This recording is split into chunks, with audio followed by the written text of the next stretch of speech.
Le gouvernement américain prévoit de vendre ses avoirs en Bitcoin acquis dans le cadre de diverses affaires, et les pièces restantes feront l'objet d'une vente en 4 lots plus tard dans l'année. Ce modèle de vente peut avoir un impact négatif à court terme sur les prix du BTC, permettant aux vendeurs à découvert de réaliser des bénéfices potentiels. Les traders, quant à eux, restent optimistes quant à l'avenir du Bitcoin, mais les mineurs ont vendu la majorité du BTC qu'ils ont extrait, ce qui pourrait avoir un impact significatif sur les prix du BTC à l'avenir.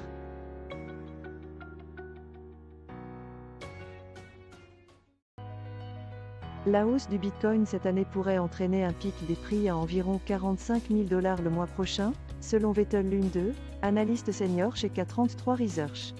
Lune2 a comparé la reprise actuelle au marché baissier de 2018-2019, qui a également connu une baisse sur 12 mois suivie d'une reprise.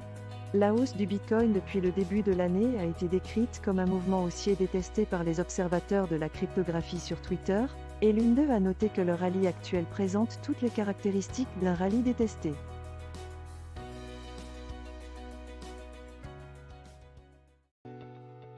Michael Saylor, cofondateur de MicroStrategy et fervent défenseur du Bitcoin, a intégré le Lightning Network de Bitcoin à son adresse email professionnelle, permettant ainsi à quiconque de lui envoyer des Bitcoins via son adresse email. Le Lightning Network est une solution évolutive qui rend les paiements en Bitcoin plus rapides et moins coûteux. Saylor aurait reçu de petits dons en Bitcoin de la part de ses partisans depuis l'annonce de l'intégration sur les réseaux sociaux.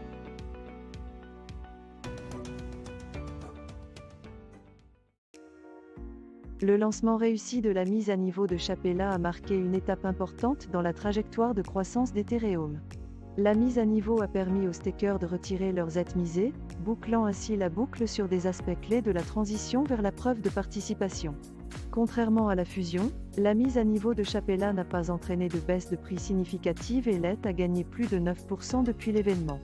Le marché des produits dérivés de l'ETH a connu une hausse de son activité, les volumes d'appels dépassant largement les options de vente et le taux d'intérêt ouvert atteignant son plus haut niveau depuis plusieurs années.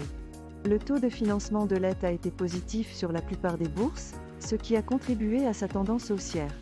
Cependant, les utilisateurs ont encaissé leurs ETH échangés et le ratio de mise en ETH a diminué après la mise à niveau.